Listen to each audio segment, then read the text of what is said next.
Okay, let's do this, guys. So, yesterday we were talking about all of that intertextuality or the religious allusions that we've got there to John the Baptist and the that's right, and I had said that in a moment he goes on to make religious allusions to Shakespeare. So he's kind of setting up this scene here of all of these amazing figures from literature or from religion to then undercut himself and to bring himself down. The question that we've got for you to answer in the homework is actually about how how Eliot highlights the duality of modern man, where he can't escape that metaphysical damnation, and so thinking about the ideas of feeling alienated and entrapped and hesitation and anxiety and all that sort of stuff that I've been talking about is what you need to write about in the homework. Yes? It's really hard for us to see that. What's right down the centre? Try moving across, because if you... okay.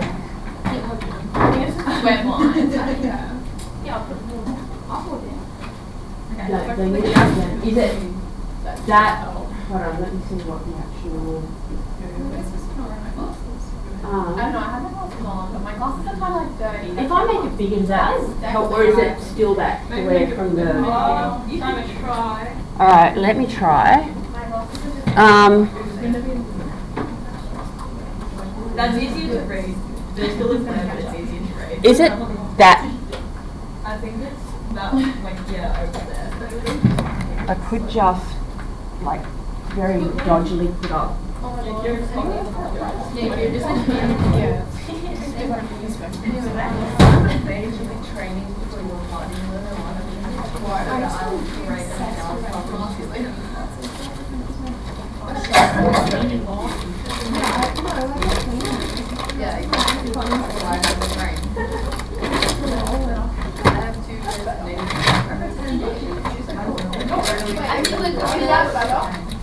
Yeah, it's actually better now.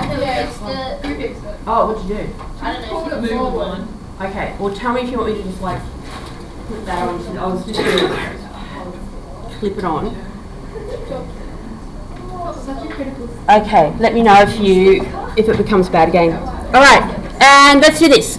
Okay, so this next stanza.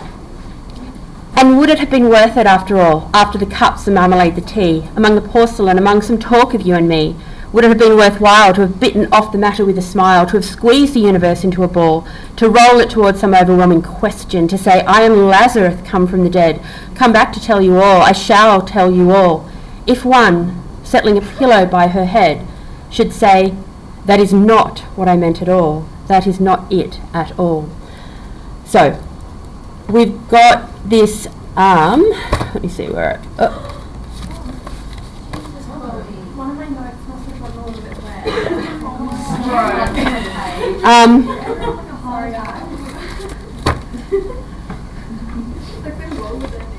Now, this, guys, let's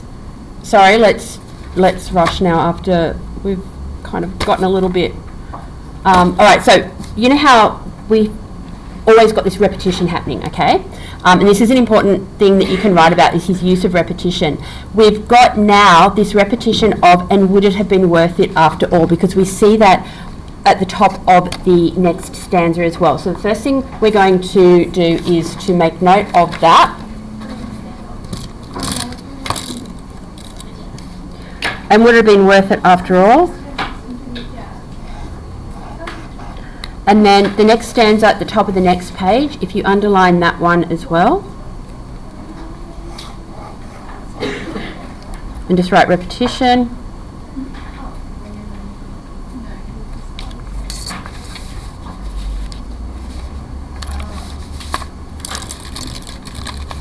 So this continued questioning. So he is asking himself these questions, and would it have been worth it after all, or he's pondering.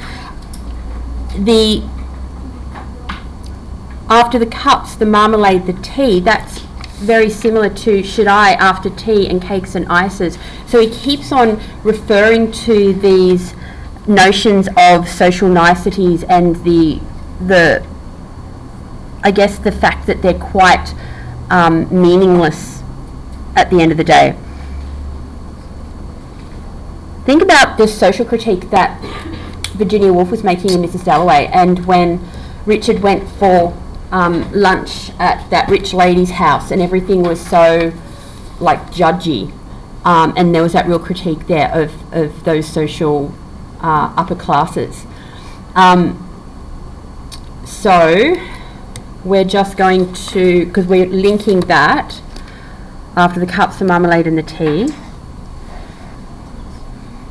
There, we've got this linking, okay? So I have just drawn a line between should I after cups and teas and ices. So, again, we've got this metonym of the cups, the marmalade, the tea, referring to sitting down and having an afternoon tea or something like that with someone.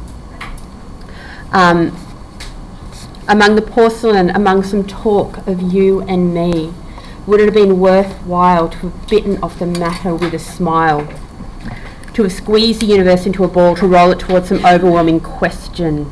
Now, this is where we've got a literary allusion to one of the metaphysical poets, and it is referring to the Andrew Marvell's poem to his Queen Mistress. Now, do you remember that I played a recording of that for you in that first lesson, and I said that it was important that we come back to it in Prufrock? So, in that poem, he talks about rolling something into a ball, and so here he's saying to have squeezed the universe into a ball, and rather than it being the notion of trying to get his mistress to have sex with him, he's talking about the universe, and so his own universe. And when we had that discussion about disturbing the universe, and I said, what is the universe? Is it called morals, beliefs? Is it the systems? Is it his place in the world? You know, is it religion? What is the universe? And so he's referring back to this here again, this universe. And so it could mean so many different things. There's not one particular thing that we can like say it has to be. So we're writing allusion to Andrew Marvell's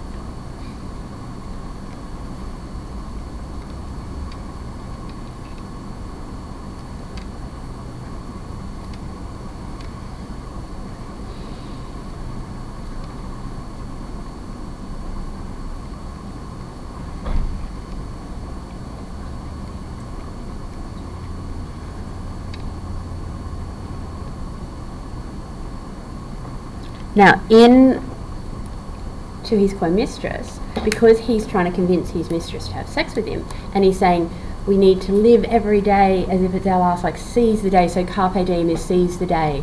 And so it's ironic because this idea of rolling the universe into a ball in Andrew Marvell's poem is all about seizing the day and going after what you want and taking the risk and taking the plunge, whereas for Prufrock it's the opposite. And so that's why it's ironic there. To roll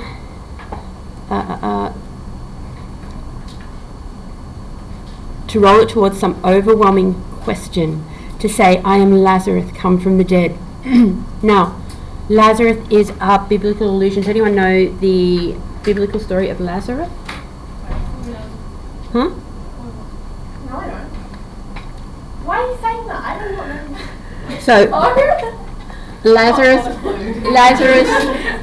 Lazarus rose from the dead. Okay, and so it was that he was dead, and he was shrouded and placed into. They used to put the dead bodies in caves and put a rock across and all different things. Anyway, but he rose from the dead. Jesus brought him back from the dead. And so now that name Lazarus is synonymous with rising from the dead. And a very, very famous poet from the 60s, so a postmodern poet, Sylvia Plath, wrote a poem in which she uses Lazarus in a really scathing way. And so we've got this biblical allusion, so let's write this. And like I said yesterday, if you were listening, I said, I could see Nessa even posing a question like, how has Eliot's use of allusion created a sense of textual integrity? So when a text has textual integrity, that's part of your rubric for this module, it's looking at why it resonates across time and how it relates to things from the past and how there is this ongoing, enduring message. So because we've got textual integrity there in the rubric, they could very well ask for something along those lines, okay? All right, so I am Lazarus. Are you making any, is everyone making notes? Yep. So let's put biblical allusion.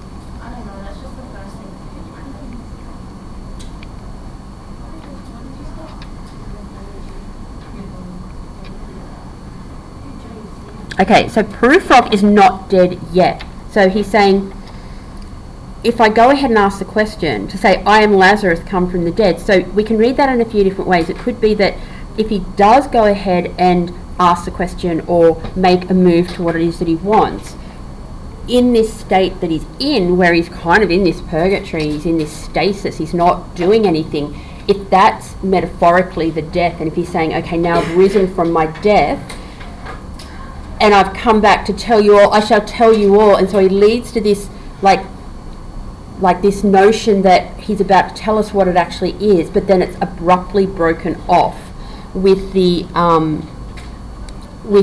next line. If one settling a pillow by a hedge should say, that is not what I meant at all.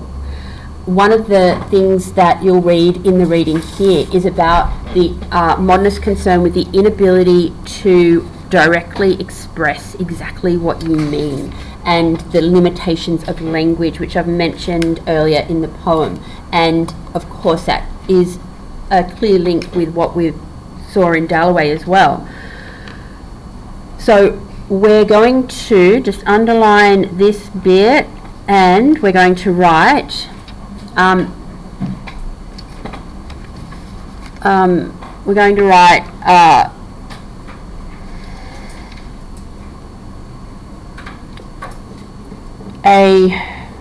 what is it? It's not a promise. It's I guess we're getting a suggestion here. A suggestion of the revelation of what the question is,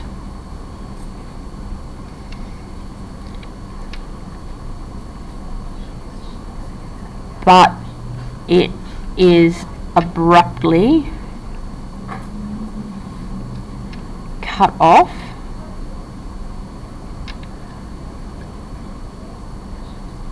with self-doubt, because he goes straight away to what if I fail? If one settling a pillow by her head should say, that is not what I meant at all. That is not it at all.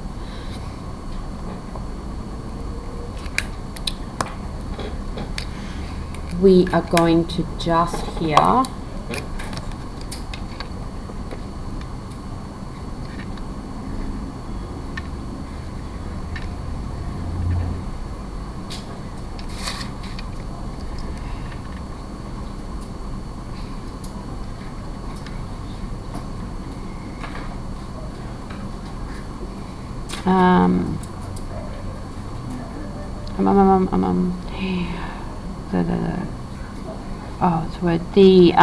the failings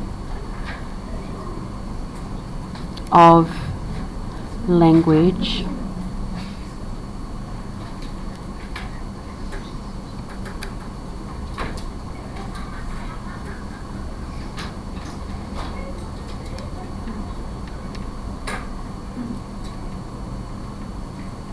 inability to be understood.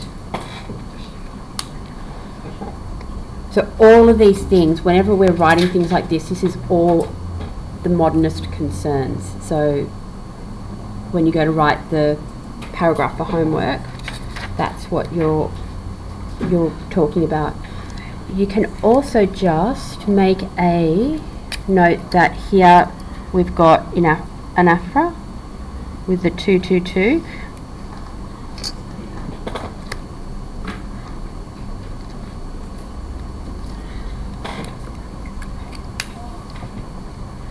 And the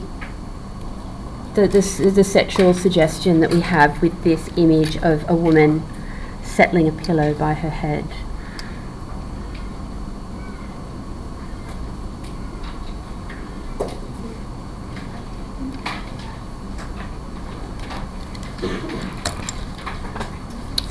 All right, now we are. Oh, sorry. Let me know when you're done.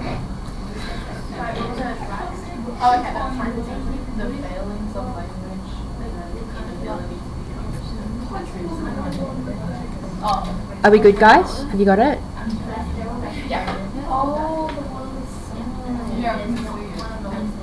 The anaphora?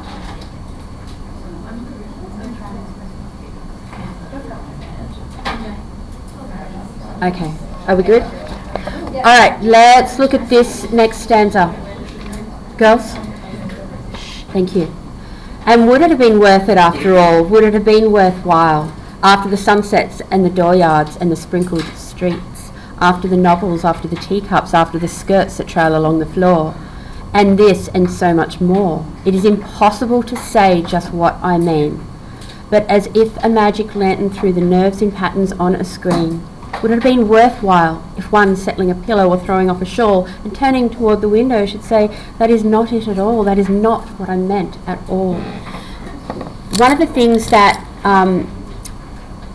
you also need to keep in mind that was happening for the modernists is that evolving technology and the way that the advancement in everything in society was quite overwhelming. The repetition here of it's like a repetition of this one, isn't it? It's like, would it have been worth it? And he's just listing all these things. And so with all of the listing that we've got here of the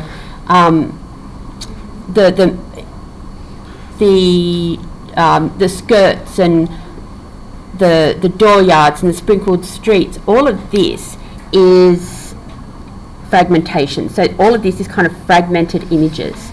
So let's just put here a series of fragmented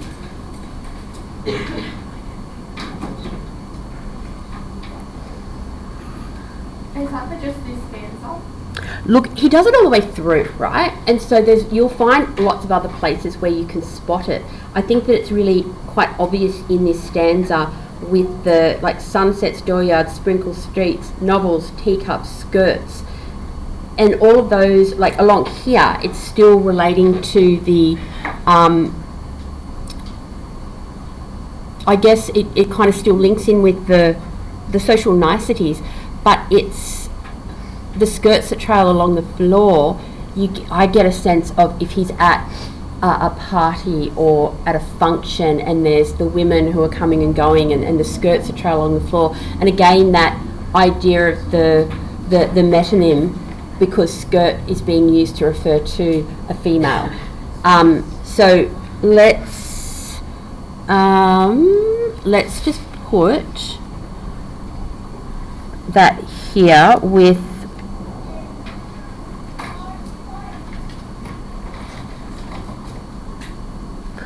because remember the difference. Oh no, you don't have synecdoche there.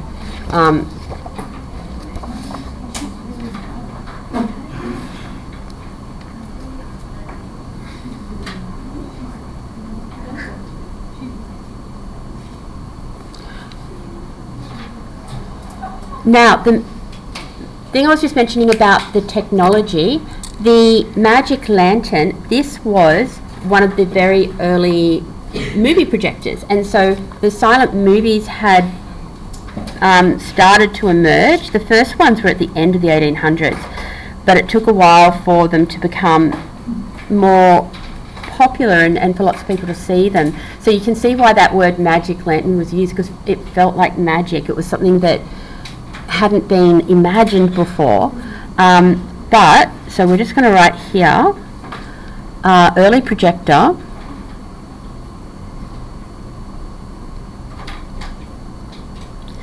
and he says, but as if a magic lantern through the nerves in patterns on a screen. So he's talking about, like, would it have been worthwhile if I put myself out there and sorry. Can I speak to Simone? Have you got Simone? Yeah, I can. Just here. So he's saying here that if he puts himself out there, if he makes himself vulnerable, then that means he'll suddenly be seen. So you know how he keeps on talking about not being seen? He's saying, well, if I am suddenly projected on the walls and everyone sees me and sees my failings and my fallibilities, would it have been worthwhile if the end result is someone turning around and going, that is not it at all, that is not what I meant at all. So if he makes that connection and then he misunderstands the woman, and then he goes, but we're back in this same place of not knowing and alienation and misunderstanding because of the failings of language, and the cost to me would have been exposing all my vulnerabilities to society, and that's what he's most afraid of. So we're going to write early projector, and we're going to add this represents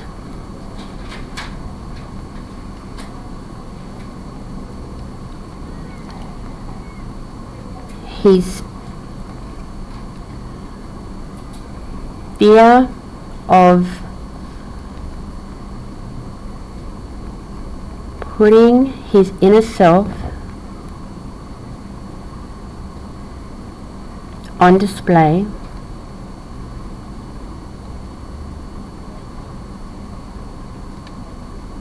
and he's questioning, what is the point of such vulnerability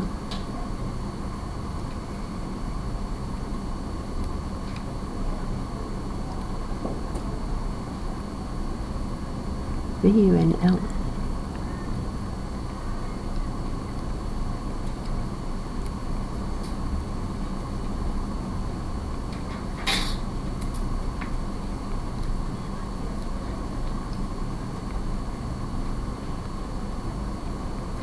So what is the point of such vulnerability if it's sure to be rejected?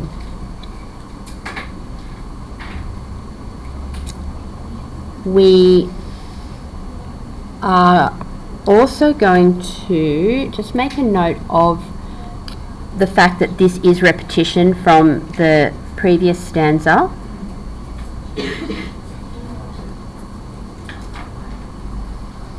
It is the now manifestation. So if you manifest something, it becomes real. It's suddenly something that is tangible. And so for him, the manifestation of his fear of rejection is a woman saying to him, that's not what I meant it, or a woman rejecting him.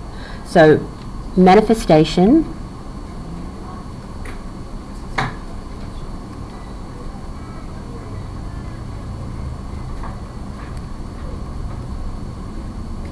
of rejection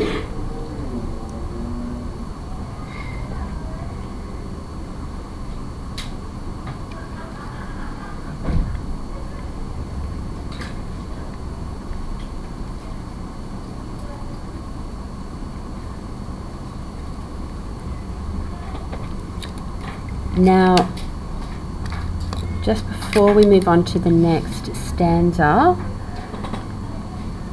look at how often the word after is used in this little section up here.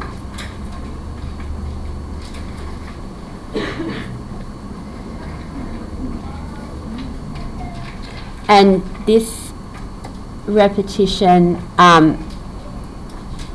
conveys the monotony of encounters when you're only to be turned down. So it's like after the sunsets and the dooryards and the sprinkled steeps, after the novels, after the teacups, after the skirts that trail along the floor. So we've got the repetition of after plus the listing conveys the monotony. What's that? It's like cut off. Oh, I'm sorry. Thank you.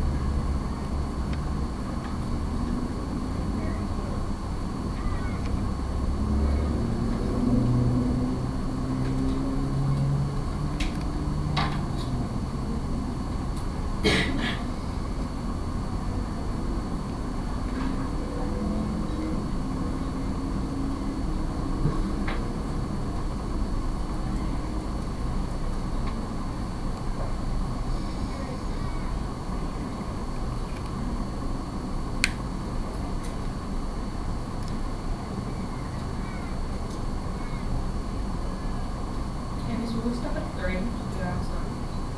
5 past. We good? No.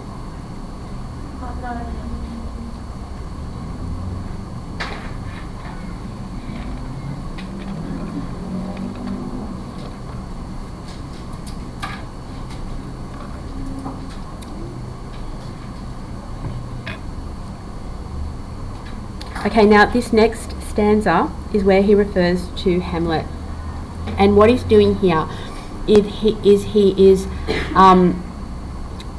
putting up this very famous character from Shakespeare and saying that I'm not that. So he's like, I'm not this, I'm not this, I'm not this, and that rejection of the, I guess, the hero narrative, or that that bigger story.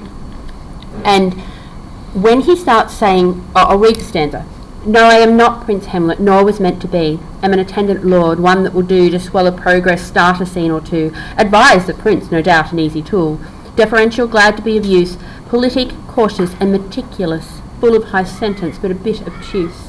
At times, indeed, almost ridiculous. Almost at times the fool. In Shakespeare, you know how there's always a character in a tragedy that is meant to be a bit like a jester or a clown or a fool that does something that people laugh about. So he's saying that he's, you know, he ends up being the fool in the story. And the thing with the attendant lord in Hamlet was that it was a character called Polonius, and Polonius was an advisor to Hamlet, and he's saying, well, I'm the one advising, so the kind of the smart one behind the scenes, but I don't get any of the credit. And in the play, the advice that Polonius gives, Hamlet rejects and says that he's wrong and that it's wrong judgment. And so then Hamlet refers to Polonius as a tedious old fool. So he's this like fairly sad character that is actually quite intelligent and trying to help and just gets rejected. So it's kind of all that building of rejection, isn't it? So we're underlining Prince Hamlet and Attendant Lord.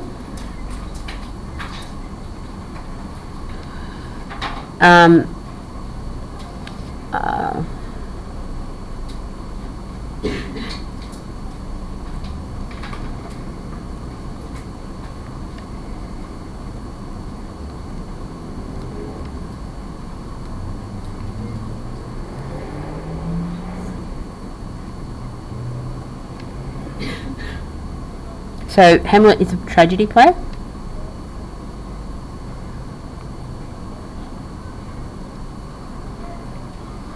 The woman that Hamlet loves, and she loves Hamlet, she ends up taking her own life in the play. It all ends very tragically. Now Hamlet himself, the character, was very indecisive. So a famous, but he's royal, so a famous indecisive character.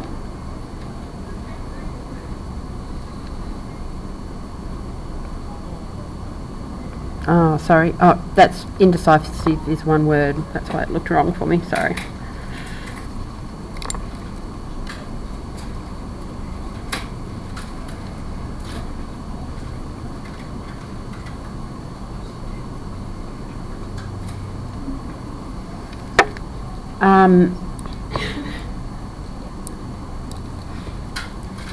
The attendant lord is Polonius.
And if you think about what an easy tool is, it is something that is useful and then discarded.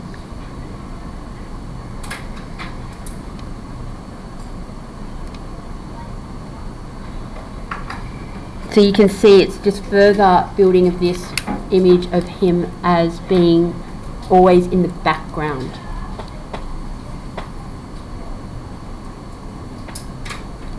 Yeah? Light blue and like a darker color, I don't know if it's purple and blue as well. Are they like the same thing, or are they two different points? It is the allusion to the Shakespeare play Hamlet. I just did the in different colours because that was referring to who the attendant lord was, so just to make it clear that that's what this bit relates to, but it's all about Hamlet, the play Hamlet, okay?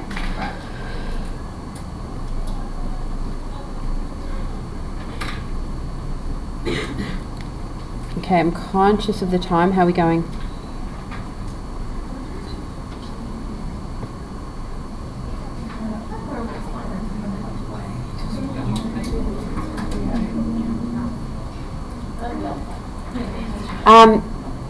Are we good? Okay. I grow old, I shall wear the bottoms of my trousers rolled. This is just the two lines on its own, okay? So we've got here repetition and ellipsis.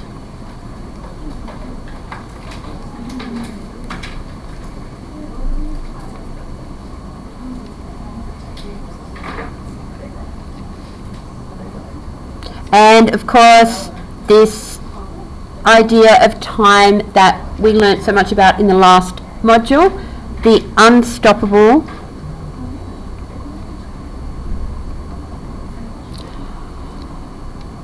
constant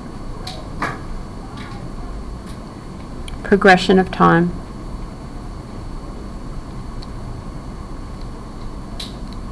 And this is alluding back to where he was saying earlier, there will be time, there will be time, there will be time. And here's this recognition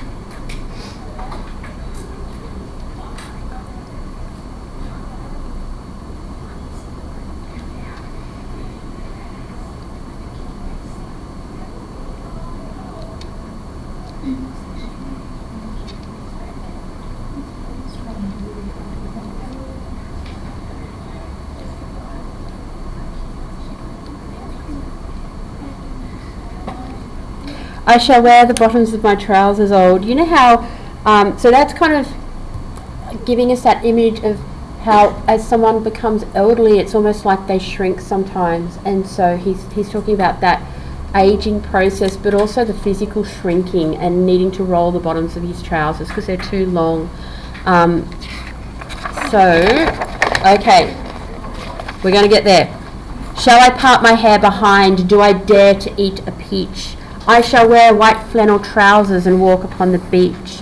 I have heard the mermaids singing, each to each. I do not think they will sing to me. Had a look at how. Hey guys, please don't start talking. I want to get through this. And this is the end of our poem. It's really important. See how this is separated. I do not think they will sing to me. It's so sad. I have seen them riding seaweeds on the waves, combing the white hair of the waves blown back. When the wind blows the water white and black, we have lingered in the chambers of the sea by seagulls wreathed with seaweed red and brown, till human voices wake us and we drown. All right. Do I dare to eat a peach? That's a sexual innuendo.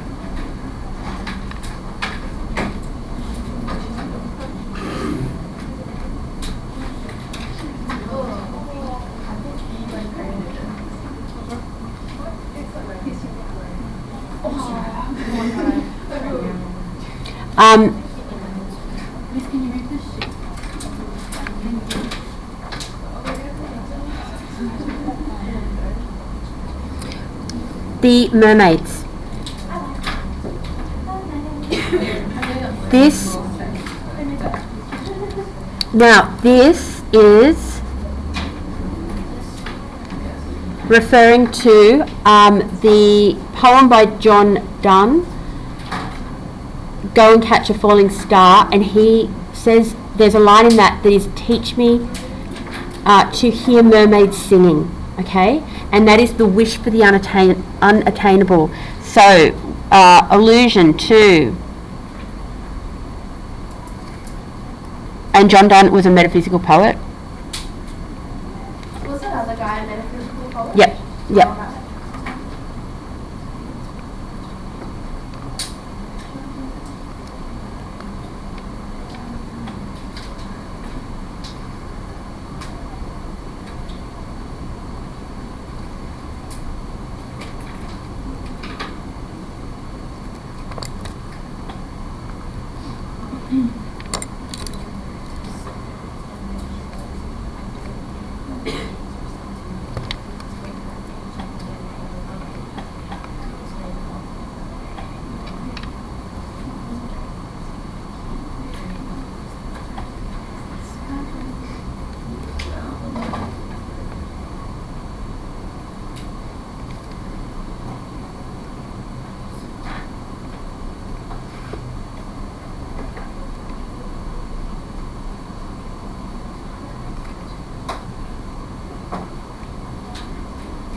Okay, the wish for the unattainable.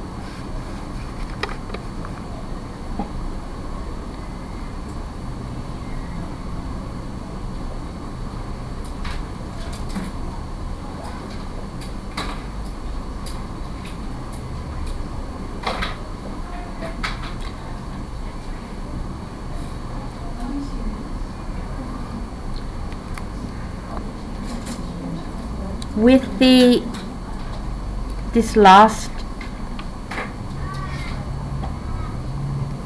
bit here, we have got this, so all of this is this, like this image of a fantasy, okay, this sea fantasy, the underwater fantasy. So it's the fantastical,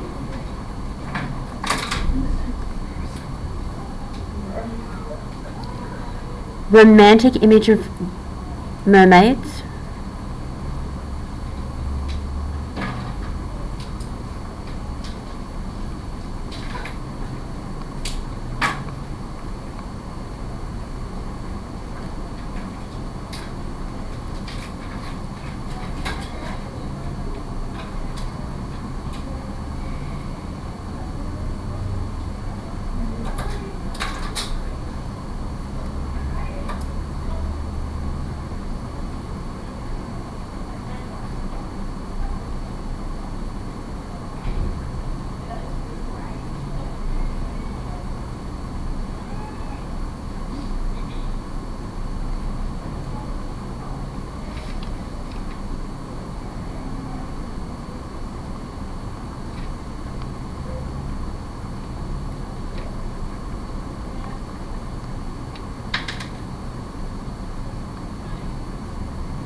fantastical romantic image of mermaids, which sets up for an anti-climax.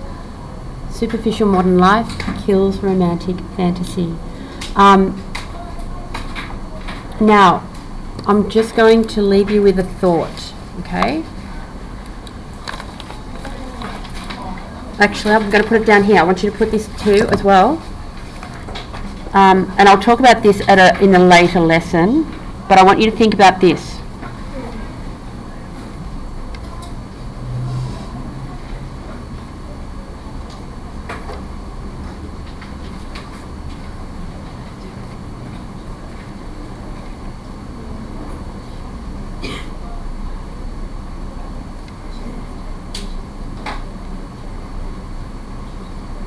In the modernist era, did they stop like believing in all that superficial stuff?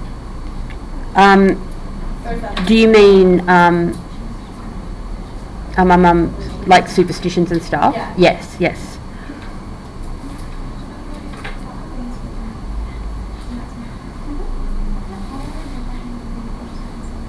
I don't know.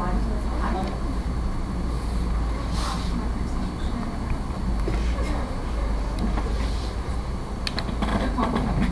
So Sigmund Freud was the grandfather of psychology. I've talked about him before.